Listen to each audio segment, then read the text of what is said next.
Alors bonjour à tous, Solana qui est descendu justement à la cave, qui suit parfaitement justement le Bitcoin, etc. Alors la question c'est est-ce que ça va rebondir, quand est-ce que ça va rebondir, j'en sais rien, mais selon l'analyse technique, je vais vous montrer certaines choses assez intéressantes. Donc si on met les bandes de Bollinger, on pourrait encore descendre sur cette zone-là, les 61,80 et remonter en daily sur les 119. Voilà, selon aussi Ishimoku, je vais vous mettre Ishimoku pour les puristes d'Ishimoku, on pourrait aller chercher justement la Kijun ici autour des 102 dans un premier temps, la Tenkan autour des 81. Ça, c'est pour les puristes d'Ishimoku.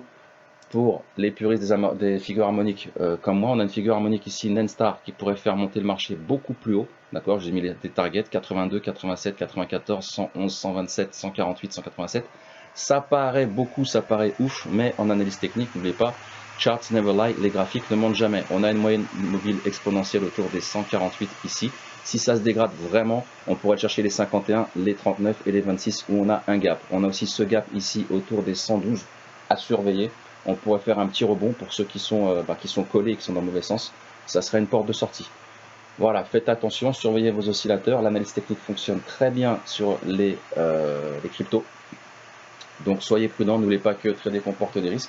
On pourrait ici par contre acheter des calls, d'accord, et parier sur une hausse, d'accord, ou acheter et mettre un stop loss selon votre money management en dessous de cette mèche avec un écart type par exemple de autour des 55. Voilà, acheter et se mettre à 55 avec un stop selon votre money management. Je serais plutôt acheteur sur Solana. Tout est possible en bourse, ne l'oubliez pas.